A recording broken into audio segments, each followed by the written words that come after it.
রাজশাহী কলেজে intermediate pass করে রাজশাহী বিশ্ববিদ্যালয়ে রেলওয়ে অনার্স পাস করে ঢাকা বিশ্ববিদ্যালয়ে রেলওয়ে করে এই ঢাকার অদূরে এই সাভারে কিছু জায়গা কিনে এখানে 1985 সাল থেকে এখানে বসবাস করছি। সাভারে আমার পরিচিত। আর আমি বিশেষ করে international transparency international Bangladesh TIB বলা হয়, সরকারের যে দুর্নীতির বিরুদ্ধে আমরা সরকারের অর্গেন যে দুর্নীতি করে এই দুর্নীতির বিরুদ্ধে আমরা কাজ করি এবং সেই ট্রান্সপারেন্সি ইন্টারন্যাশনাল বাংলাদেশ আমাদের শোনাক আছে, মানে 46টা জেলায় সচেতন নাগরিক শোনাক, এই শোনাকের আমি আমার সদস্য ছিলাম। এখন কয়েকদিন আগে আমি সহসভাপতি নির্বাচিত হয়েছি, এই জন্য আমার কার্ডে সদস্য হিসাবে আছে। আর বিশেষ করে আমার একটা প্রতিষ্ঠান আছে, এটা মানবাধিকার উন্নয়ন কেন্দ্র। আমরা যারা দরিদ্র মেয়ে জন্মহর খরপোশ বহু বিবাহ এই কেসগুলো আমরা ফ্রি করি, আবার অতি দরিদ্র হলে যাতায়াত ভাড়াও দেওয়া হয়, আবার দুপুরে খাবারও দেওয়া হয় আদালত। এই কাজগুলো আমরা করি এবং আমাদের 64টা যে বৃহত্তর জেলাতে আমাদের শাখা আছে, সেখানে আমাদের আদালত জেলা আছে, সেখানে আমরা এই কাজ করি। মূলত সৎকর্ম করার একটু চিন্তা করি, রাজনীতি না করে। এটা কেন করি? সূরা বাকারা 82 নম্বর আয়াতে আছে, আল্লাহ পাক বলছে যারা আল্লাহর প্রতি ঈমান আনে এবং সৎকর্ম করবে তারা জান্নাতবাসী হবে, তারা সেখানে স্থায়ী হবে। আপনি নামাজ, রোজা, হজ, যাকাত আল্লাহ পাকের নির্দেশনা এবং ফরজ কাজ এবং এই কাজগুলো তো পবিত্র কোরআনের কোন সূরাতে বলা নেই যে বেহেশতে স্থায়ী হবে। সৎকর্ম করা লাগবে। সৎকর্ম এমন একটি আপনার অর্থ আছে, আছে 5 ওয়াক্ত নামাজ পড়ছে, সৎকর্ম করলেন না, লাভ নেই। সৎকর্ম করতে এই সৎকর্ম করার সাথে মানবাধিকার উন্নয়ন কেন্দ্রের প্রতিষ্ঠাতার মহাসচিব ছিলাম। এখন আগে সাভারে এই অফিস ছিল, এখন এই অফিসটা বড় আকার ধারণ করে এখন আমাদের শ্যামলীতে অফিস হয়েছে। সেখানে মহাসচিব আমাদের রাজশাহী ইউনিভার্সিটি জুনিয়র সে এটা পরিচালনা করে। আমি সভাপতি আব্দুল রহমান বিশ্বাসের মোতাবেক, যেমন প্রেসিডেন্ট আব্দুল রহমান বিশ্বাস, তারপরে বাংলাদেশের রাষ্ট্রপতি ক্ষমতার মোতাবেক এই নিয়ে আছে। আর বিশেষ করে এখন ধর্মীয় ইয়াতে আমি একটি হযরত মওলানা সুফি মুফতি আজহার কাছে রহমতুল্লাহ, আমিও বাংলাদেশ ঢাকা শাখার সদস্য হয়ে কাজ করছি। এবং এখন যে রোলিং দরবারে আমরা কেন আসবো এটা একটু বলতে চাচ্ছি। আমি আমার জীবনে একটু পবিত্র কোরআন এবং সহিহ হাদিসের আলোকে একটু বলতে চাচ্ছি। আর যেহেতু আমি পেশায় আইনজীবী, আমি কোনো এলেম সম্পর্কে জ্ঞান হতো নেই, কিন্তু পবিত্র কোরআন একটু বাংলাতে লেখাপড়া করেছি এবং একটু গবেষণা করার চেষ্টা করি, করে সেই আলোকে একটু বলবো। আর কি যদি ভুল ভ্রান্তি হয় আপনারা একটু ক্ষমা করে দেবেন। আসলে আমি যখন কর্মজীবনে আসলাম, আমি দেখতাম ঢাকা জজকোর্টে 3 সেপ্টেম্বর ছিল। আর কি সে 1985 সালের কথা। আমি ঢাকা বিশ্ববিদ্যালয়ে এলএম করে ওখানে ওই নিউ এলিফ্যান্টের মুনসিপাল ভবন ছিল, ওই মুনসিপাল ভবনে আপনার বয়সটা বদলেন কোম্পানি, এই কোম্পানিতে যুক্ত হলাম। সেই সময় 5,000 টাকা মনে করেন যে আমার সম্মানী ছিল। আর যদি কেস দেয়, কেসের একটা পার্সেন্টেজ পেতাম। ওখানে করতে যাই, প্রথমে বাংলাদেশ মানবাধিকার ফাউন্ডেশন নামে একটা আমরা প্রতিষ্ঠান করলাম। এটা ব্যারিস্টার প্রতিনিধি সভাপতি ছিলেন, আমি মহাসচিব হয়ে আমরা পাবলিক লিটিগেশন, মানে যেটা পাবলিক লিটিগেশন বলা হয়, যে ম্যানহোল কে হয়তো পড়ে যাবে, ম্যানহোলের ইয়া করে এটা আমরা বাধ্য করাই। তারপরে মাস পিপুল যারা বিনা বিচারে আটক আছে, এদেরকে আমরা বিনা পয়সায় আদালত থেকে চলে, এটা বললাম পাবলিক লিটিগেশন। এই পাবলিক লিটিগেশন কাজ আমরা করতাম। পরে ব্যারিস্টার বুঝলাম সাহেব আমাকে মহাসচিব না করে শালিকা মহাসচিব করে আমাকে পদ দিলেন। পরে আমি সেখান থেকে জজকোর্টে গেলাম। জজকোর্টে গিয়ে আমি আমার আইন ব্যবসা শিখতাম, কিন্তু ওখানে দেখতাম যে এম এ নকশা অ্যাডভোকেট খুব সিনিয়র আইনজীবী, উনি টিনশেডে এই প্রতি বৃহস্পতিবারে উনি 100 জনের মতো আইনজীবীদের নিয়ে বসে উনি পবিত্র কোরআন পড়তেন এবং উনি পড়তেন, বিভিন্ন হাতে পড়ে নিতেন, আর উনি ওটা যেটুকু আলোচনা হয় ওটা লিখে প্রতি শুক্রবারে বিভিন্ন মসজিদে এবং বিভিন্ন দোকানপাটে, বিভিন্ন হিন্দু খ্রিস্টান বৌদ্ধদের দোকানে এটা বিক্রি করতেন ওনার নিজ খরচ। এটা আমি দেখতাম, এটা আমার ভালো লেগেছে। ভালো লাগাতে একদিন ব্যবসায় বের করলাম যে আমি সদস্য হওয়া যায় কিনা, আমাকে সদস্য করলেন। পরবর্তীতে আমি ওরা সহসভাপতি ছিলাম। এই কাজটা আমার ভালো লাগছে, ধর্ম প্রচার আর কি, যেটা খালি মানে আমরা তো ধর্ম প্রচার করি মানে মুসলমানদের মধ্যে, যেমন তাকলিফ জামাত কি করে তালিম দেয় মুসলমানদের, কিভাবে নামাজ পড়ে, রোজা কিভাবে, কিভাবে তালিম বলা হয়, তালিম দেয়। হ্যাঁ, কিন্তু ওনার ইয়েটা দেখলাম উনি কোরআন গবেষণা প্রচার সংঘের নাম দিয়েছিলেন এবং সেটার মাধ্যমে উনি খ্রিস্টান বৌদ্ধ বিভিন্ন ধর্মের কাছে কোরআনের আয়াত বাংলাতে ত্যাগ করতে পারবেন। অনেক খ্রিস্টান হিন্দু এরা মুসলমান হয়েছে আমার দেখেছিলাম। তখন এটা আমার ভালো লাগলো, তখন আমি ওনার সাথে যুক্ত হলাম। এটা কেন যুক্ত হলাম, ওখানে সূরা তাওবা 119 নম্বর আয়াতে আল্লাহ বলছেন, 119 নম্বর আয়াতে বলা হচ্ছে যে আল্লাহ বলছে যে আমাকে শুধু ভয় করো এবং সত্যবাদীদের অন্তর্ভুক্ত হয়ে যাও। এই সত্যবাদীরাই হচ্ছে আল্লাহ। প্রথম সত্যবাদী ছিল আমাদের ইসলাম ধর্মের প্রতিষ্ঠাতা রাসূল সাল্লাল্লাহু আলাইহি ওয়াসাল্লাম, সাহাবাগণ, তাবেঈন, মুস্তাহিন, তারপরে ইমামগণ, তারপরে আমাদের ওলি আল্লাহ। আর এই বাংলাদেশে মূলত ওলি আল্লাহরাই কিন্তু ইসলাম ধর্ম প্রচার করেছে, ভারতের বাংলাদেশে, কারণ এখানে সাহাবেরা আসতে পারে না। মূলত এই আল্লাহর ওলিরাই ইসলাম ধর্ম প্রচার করেছে। কিভাবে প্রচার করেছে উদাহরণ দেয়, আমার বাড়ি জয়পুরহাট জেলা আক্কেলপুর থানা করলাম, ওখানে জয়পুরহাট জেলার একটা 5 বিবি থানা আছে, তার পাথরঘাটা নামে একটা স্থান আছে। ওই পাথরঘাটা নামক স্থানে মানে 1200 সালে জয়পুরহাট পুরা জেলাতে একজনও মুসলমান ছিল না, সব হিন্দু ছিল, হিন্দু ধর্ম মিশন। এই 1200 সালে, বেশি দিন, 800-900 বছর আগে। খোরাসানের বাদশাহ উনি ছিলেন নাসিরউদ্দিন শাহ রহমতুল্লাহ। রাসূল সাল্লাল্লাহু আলাইহি ওয়াসাল্লাম স্বপ্ন যোগে ওনাকে নির্দেশনা দিয়েছে, তুমি বঙ্গদেশে অমুক জায়গায় মহিপাল একটা রাজা আছে, সে ইসলাম ধর্ম প্রচার করতে গেলে তাকে কতল করে এবং তুমি সেখানে যাও, তার সাথে যুদ্ধ করে ইসলাম ধর্ম প্রচার করবে। আমি গেলে তো আমার কতল করবে। স্বপ্ন যোগে রাসূল সাল্লাল্লাহু আলাইহি ওয়াসাল্লাম কথা বলতে নিমাই সন্ন্যাসী নাম ধারণ করে যাও। তো উনি নিমাই সন্ন্যাসী নাম ধারণ করে পাথরঘাটা মানে পাথরের লাঠি নিয়ে আসছিলেন, এই জন্য ওই এলাকার নাম হয়েছে পাথরঘাটা। এখন ওই পাথর আছে তার মাজারের সামনে। উনি ওখানে আসে নিমাই সন্ন্যাসী নমন করতে করতে মনে করেন ওখানে মহিপাল রাজা তাকে স্থান দিলেন নদীর পাড়ে। উনি ওখানে প্রথমে নিমাই সন্ন্যাসী হিসাবে আস্তে আস্তে মহিপালকে পরাজিত করে এই ওখানে ইসলাম ধর্ম প্রচার করেছে। এবং সেখানে পাকিস্তান আমলে আমাদের মৌলানা আব্দুল হামিদ খান ভাসানী ওই মাজারে গেছেন, যে ওই মাজারে ছিলেন, ওই মাজারে তদারকি করতেন, উনি ওই এলাকায় ইসলাম ধর্ম প্রচার করতেন। আমাদের মৌলানা আব্দুল হামিদ খান ভাসানী আমরা মনে করি উনি রাজনীতিবিদ না, উনি কিন্তু আল্লাহর ওলি ছিলেন, উনি ধর্ম প্রচার করেছিলেন, মায়ের কাজ করেছেন এবং ওখানে বিয়ে শাদী করেছেন। ওখানে তার নাম স্কুল কলেজ এখনো আছে এবং ওখানে এখনো অনেক কয়েকবার গেছি আর কি। ওখানে এখনো যারা হিন্দু ধর্ম, ওখানে এখনো 10% হিন্দু আছে ওই পাথরঘাটা এলাকায় এখন। হিন্দুরা আসে নিমাই সন্ন্যাসী ভাবে, নিমাই সন্ন্যাসী এক পাশে আসে পাটা বলি দেয়, আর মুসলমান ধর্মের অনুসারীরা ওখানে এসে ওখানে ওই মানত করে।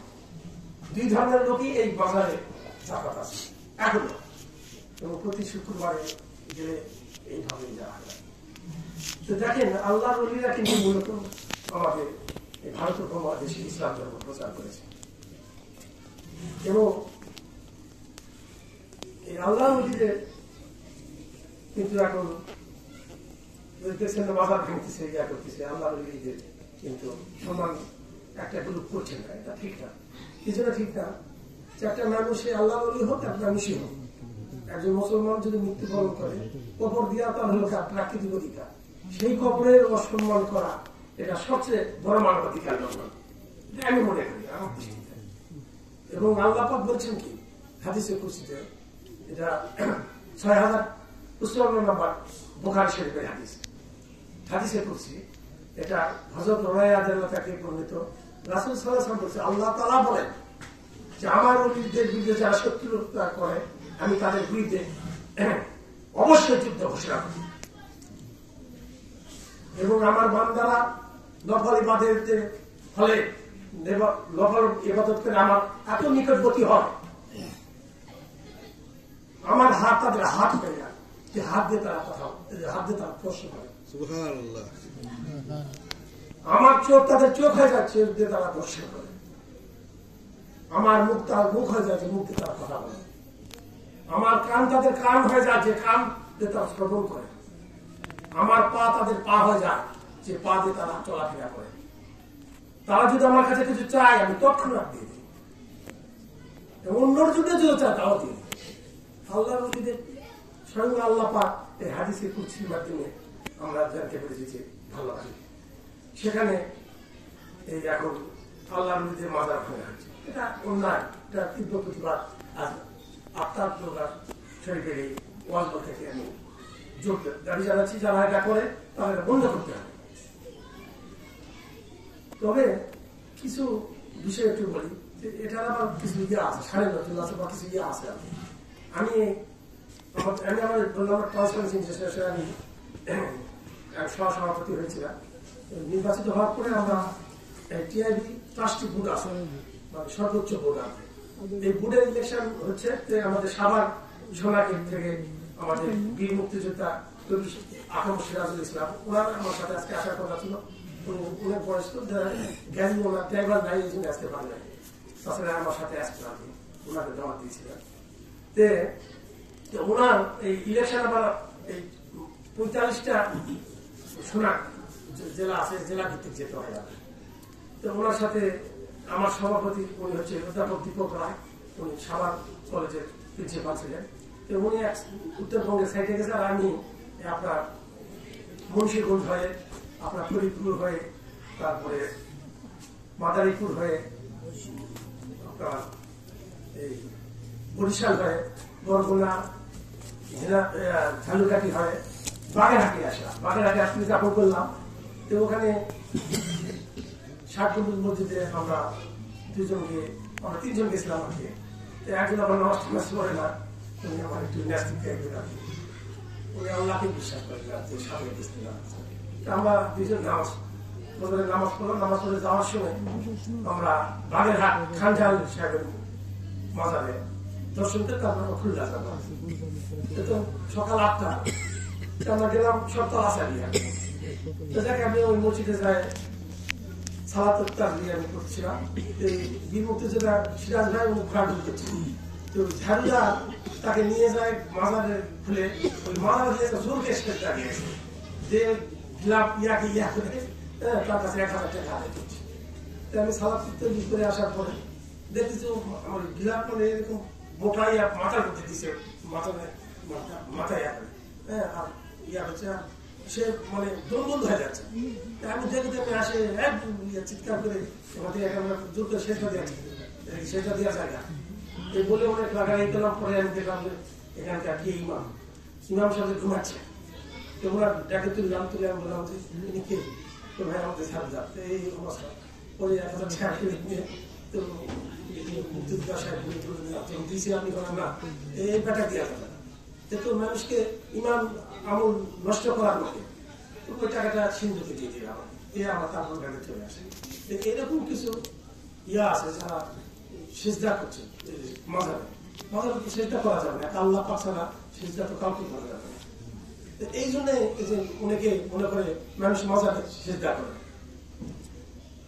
আল্লাহর ওলিদের ব্যাপারে একটু বলি, আর আমি একটু বলতে হয় আর কি, যে আল্লাহর ওলির ব্যাপারে আমি আমাদের একজন আইনজীবী ছিলেন, উনি অ্যাডভোকেট ইমরান সাহেব, উনি চিস্তি তরিকা খাজা মাইনুদ্দিন চিস্তির মাজারে যেতেন। তো ওনার সাথে আমি কয়েকবার গেছিলাম। তো এটা ওই হযরত খাজা মাইনুদ্দিন চিশতির ৩৮তম বংশধর হযরত ফারুক বক্স চিশতি রহমাতুল্লাহ, উনি আল্লাহ বলি, ওনার ১০০, তো আমি যখন গেছি তখন ওনার ১১২ বছর বয়স, তারপরে স্ট্রোক আছে। তো ওখানে গেলাম, তো ওখানে কোনো লেনদেন নেই, ওখানে আপনি খাবেন, ওই মক্কা হাউস, ওই মাজারের পাশে মক্কা হাউস, ওখানে বিভিন্ন দেশের লোকজন আসে। হ্যাঁ, আপনি ইচ্ছা করে দিলেন, না হলে মানে কোনো দাবি নেই, আপনি ৭ দিন ৮ দিন ৪-৫টা একদিনে খেতে পারবেন। তো আমি ২ বছর কোনো টাকা দিইনি পরীক্ষা করার জন্য, ঠিক আছে? কি জন্য দেয়নি? সূরা ইয়াসিনের ২১ নম্বর আয়াতে আছে, তোমরা তাদের অনুসরণ করো যারা কোনো প্রতিদান চায় না এবং যারা সৎপথ। ওই পবিত্র কোরআনের আমাকে আমি ২ বছর দেয় নাই। ৩য় বছর দেখলাম যে খাই ইয়া করি, খরচ তো আছে, দিলাম। দেওয়ার পরে আমি হুজুরকে একদিন বললাম যে দেখেন, আমার তো ইচ্ছা ইসলাম ধর্ম প্রচার করা। ওখান থেকে ২০ মাইল দূরে ওটা খাজা মাইনুদ্দিন চিশতি হলো বড় ছেলে হযরত সরার চিশতি রহমাতুল্লাহ, মাজার আছে কিন্তু কোনো যায়নি নেই, লোকজন কম যায়। তো বললাম ওখানে একটা মাদ্রাসা করা যায় কিনা। তো সবাই আমরা যারা ওখানে ওনার মুরিদা, আমি তো আমার যে আয় করতাম 10% আমি ওখানে দিতাম, মাদ্রাসা করে দিতাম। যখন টাকা টুকা হয়ে গেল, সবাই দিল, টাকা হলো, কিন্তু উনি দেখলাম যে না, মাদ্রাসার জন্য জায়গা কিনছে না, বলে একটা ছেলে ছিল, ওই ছেলের নামের জন্য কিনছে। তখন আমি দেখলাম একটু ধর্ম ব্যবসা করছে, প্রতিবাদ করে আমি চলে আসি। আসার পরে আমার সামালে আমার মক্কেল, উনি হচ্ছে আপ্তিয়া দরগাশী। আপ্তিয়া দরগাশী এটা হচ্ছে ওই সাভারে আপনার উপজেলার মানে বাম পাশে। এই আপ্তিয়া দরগাশী এরা হলো সেলিমের আল-মুজাদ্দিদ আব্দুল সানি রহমাতুল্লাহ অনুসারী, এরা এখানে খানকার। ওনার একটা কেস ছিল, সাইনির সাথে একটা মামলা করেছিলাম। উনি বললো যে ভাই আমার তো ওখানে চলে, খুবই ভালো লাগে। আমি ওনার সাথে 2 বার গেলাম, সেলিম আল-মুজাদ্দিদ আব্দুল সানি রহমাতুল্লাহ। তো ওখানে গিয়ে দেখলাম যে ওখানে আপনি যদি টাকা বেশি হয়, আপনি এসি দিয়ে থাকা পারবেন, উটের গোস্ত খেতে পারবেন। আর যে টাকা ভরে কম নিয়ে যান, তাহলে আপনি তেল পাবেন, ঘাঁটি পারতেন, বুঝলেন না? এটা আমার খারাপ লেগেছে যে বৈষম্য। তো দেখেন, আমি ওখানে দেখলাম যে আমরা যে কাবা শরীফটা তোয়াফ করি, ওখানে শুনলাম আর কি, এটা লেখালেখি আমি করছি, আমি আমার কিছু লেখালেখি করি, যেখানে যাই ওটা লেখালেখি করি। ওখানে এই আল-মুজাদ্দিদ সালফি রহমাতুল্লাহ, উনি সম্রাট আকবরের দিনী এলাহির বিরুদ্ধে বিদ্রোহের ঘোষণা করাতে ওনাকে জেল দিয়েছিলেন, এবং জেল খাটতে খাটতে উনি বিদ্ধ হয়ে গেছেন। তারপরে উনি একবার সম্রাট আকবর বলছে, এই আমাদের হুজুর কি করে দেখে তো। হুজুর তো দেখেছি যত কয়েদি আছে সবার নামাজি ভেঙে দিয়েছে। হ্যাঁ, তখন তারপর ছেড়ে দাও, তখন বৃদ্ধ হয়ে গেছে। তখন সে বললো, বলছে, ইয়া আল্লাহ, আমি তোমার কাবা কথা তো আপ করতে পারলাম না, আর জমজমের পানিটা খেতে পারলাম। সাথে সাথে আল্লাহ পাক জিবরাইল আলাইহিস যাও আমার এই বান্দা, এই প্রিয় বান্দাকে কাবা ঘর তুলে নিয়ে যায় ওনার তোয়াফের ব্যবস্থা করে দেয়। এবং কাবা ঘরে ওখানে ওই আল সেলিম ওনার মাজারের ঠিক সামনে একে কাবার আদলে ঘেরাও করে রাখছে, কাবার চিহ্ন আছে যে ওখানে কাবার ঘর যে স্থাপন হয়েছিল বোঝা যায়। আর ওখানে জমজমের পানি পাবেন, আমি আনছি ওখানে পানি। এবং 17 জন আমেরিকান বৈজ্ঞানিকেরা এটা পরীক্ষা করছে আসলে কি সৌদি আরব থেকে এই সেলিম বা ভারতীয় কেমনি আসে পানি। তারা গবেষণা করে তারা দেখছে না, একেবারে ওই জমজমের পূর্ব থেকে এই লাইনটা চলে আসে, এবং সাথে সাথে 17 জন ইসলাম ধর্ম গ্রহণ করেছে। তাহলে আল্লাহর ওলিদের কত ক্ষমতা, আল্লাহ কত ভালোবাসে, তাদেরকে আমরা অসম্মান করি, এটা করা যাবে না। এবং এদের যারা অসম্মান আল্লাহর ওলিদের করছে, হ্যাঁ, তারা আল্লাহ আল্লাহর ওলি তো জীবিত না মৃত, আমরা হয়তো মনে করি মৃত, কিন্তু আল্লাহ তো বলছে সূরা বাকারা 54 নম্বর আয়াতে যে ওনার যারা প্রিয় বান্দা, যারা আল্লাহর ওলি, এরা বলেন না জীবিত, আমরা উপলব্ধি করতে পারি। অতএব আমাদের কিবরিয়া ভাই আমাদের সাভারে, উনি বহুদিন আগে থেকে ওনার সাথে সাংবাদিক ছিলেন সাভারে, আমার এখনো মনে আছে, বহু আগের কথা আর কি। উনি লিখতেন, আর সাভারে 8-10 জন সাংবাদিক তখন ছিল, এখন তো 100 হয়ে গেছে। 8-10 জন ওনার লেখা থেকে মনে করেন যে বিভিন্ন পত্রিকায় করতে, এত দুঃখর উনি ইয়া ছিলেন, সাংবাদিক ছিলেন। এবং সাভার প্রেস ক্লাব ওনার ইয়াতে প্রতিষ্ঠা। তারপর উনি আল্লাহর পথে চলে আসছেন আর কি। এই জন্য কারণ সবাই আসতে পারে না। আর একটু বলি শেষ, একটু আমার আবার তারা আছে কি জন্য আমি সারা রাত থাকার জন্যই আসছিলাম, কাপড় চোপড় নিয়ে আসছিলাম, সকালে যাবো। কিন্তু আসার সময় হঠাৎ আমি আমার দেশে থেকে আমি আমার যে চাউলটা কিনে খাই না, আমি আমার দেশে থেকে চাউল আসে, ঢিকি চাটা চাউল আর কি। আমার ছোট ভাই হুট করে বলছে যে চাউল আজকে পাঠিয়ে দিচ্ছি। হ্যাঁ, সে অবস্থা আমি বাসে দিয়ে আসলাম, আমি নেট খুঁজে আসবো, আমি যাবো আমার যেতে হচ্ছে। এই জন্য আর বেশি আপনাদের ধৈর্য ইয়ে। লাস্টে একটা কথা বলি যে আজম গাছি রহমতুল্লাহ উনি আল্লাহ একটা সেই উনি আল্লাহ উলিয়াকে উনি ভারতে ওনার 18টা পর্বটা উনি জমিতে আসলেন। উনি দিন প্রচারের স্বার্থে সব জমি উনি ওয়াকফ করে দিয়ে গেছেন এবং সেই ওয়াকফের টাকা দিয়ে মনে করেন যে 10 দিন ব্যাপী ভারতে উৎসাকুল মজলিস হয়, উৎসাকুল মজলিস বলা হয়। আমি ওই এই যে 2টা জায়গা গেলাম, গিয়ে ভালো লাগলো না। একটা আল্লাহ নবী দরবারে কেমনে যায় এটা খুব চিন্তা করেছিলাম আমি। সাভার এক এসআই ছিলেন, ওনার নাম আলাউদ্দিন নাম, এই আপনার সিঙ্গারের বাড়ি। ওনার দাদা বাবা আজান গেছি উনিশে। তো ওনার একটা কেস, ওনার ব্যাংক কলোনিতে, সাভার ব্যাংক কলোনিতে একটা বাড়ি ছিল, ওটা সিরিজটা নিচে থেকে মামলা করে দিত। উনি মিষ্টি নিয়ে আসছে আমার চেম্বার। আমি ওনার বললাম যে ভাই আমি তো আল্লাহ শহীদ অলিদের খোঁজে তো পাই না। তো বাংলাদেশে অনেক জায়গায় গেলাম, দেখি সব ধর্ম ব্যবসা। ইন্ডিয়ায় গেলাম, ধর্ম ব্যবসা। এখন বর্তমান আগের অলিরা তো ছিল, সেটা তো আমরা দেখি। কিন্তু বর্তমান তো দেখি এই অবস্থা, কি করা হবে। তো বললো যে ভাই আমার বর্তাদারা, তারপরে আমিও গেছি, আপনি আজাম গেছি রহমতুল্লাহ, ভারতের কলকাতা। আমি 2007 সালে আমরা 21 জন আইনজীবী গেলাম ওখানে। তখন খুশিদা হুজুর কেবলা ছিল হযরত মাওলানা সুফি মুফতি সাবল শহীদুর রহমান। উনি তখন 25 মার্কেট স্ট্রিটে হাক্কানি মসজিদ আছে, ওই মসজিদে থাকতেন। আমাদের বাদ আসর ইয়া দিলেন আমাদের কিছুজন, আমরা গেলাম। যাওয়ার পরে উনি আমাদের বললেন যে দেখেন আপনারা আইনজীবী, আপনারা আল্লাহর নিয়ামত প্রাপ্ত ব্যক্তি, আপনাদের দ্বারা মানুষ যত উপকৃত হবে, পৃথিবীর অন্য কোনো পেশার ডাক্তার ছাড়া অন্য কোনো পেশার লোক দ্বারা মানুষ উপকৃত হবে না। আপনারা মানুষের উপকার করবেন, এটা সবচেয়ে বড়, যেটা সূরা বাকারা 82 নম্বর আয়াতগুলো, এটা উনি বললেন।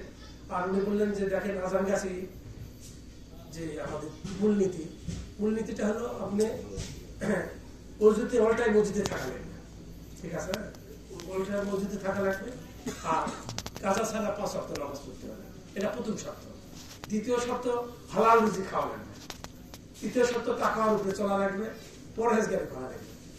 আর পঞ্চম শর্ত হচ্ছে আপনার একটা কোরআনের আয়াত জানলে প্রচার করা লাগবে।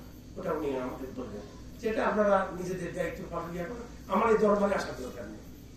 21 জনের মধ্যে আমি শুধু একটু যাতায়াত করলাম, আরো কিছু অনেক ইয়ে আছে, সেগুলো আরো শেষ করা যাবে।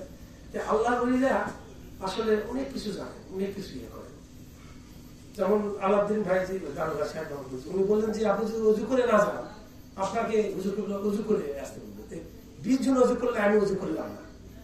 আমি এক কোনায় দাঁড়াইছিলাম, আগে সালামও দেওয়া যাবে না, সালাম দিতে যাই পারি না, উনি আসে সালাম দিয়ে। আর উনি আমাদের তাকে বললেন যে বাবা তুমি একটু উঁচু করে আসো। তবে আল্লাহ অলিরা গায়েব জানে, অনেকে বলে আল্লাহ অলিরা গায়েব জানে না, আল্লাহ রসুল গায়েব জানে না। হ্যাঁ, অবশ্যই যদি নাই জানে তা আল্লাহ রসুল চন্দ্রকে দ্বিখণ্ডিত করে। এবং তারপর হযরত উমরের সময় আপনারা জানেন, যুদ্ধের সময় জিব্রাইলের যুদ্ধ যখন পরাজিত হতে যাচ্ছিল, তখন খুতবা পড়তে পড়তে বলছে যে শত্রুরা পিছন দিতে আক্রমণ করছে। এভাবে সবাই যারা আল্লাহ এবং বিশেষ করে এদের সম্মান করতে হবে। এবং আসলে আমরা প্রকৃত হাক্কানি দরবারে আমরা আসি এবং সভাপতি থাকি এবং দিন ইসলাম প্রচারে আমরা সহযোগিতা করি। এই আশা ব্যক্ত করে আমি আমার বক্তব্য শেষ করছি। খুদা হাফেজ।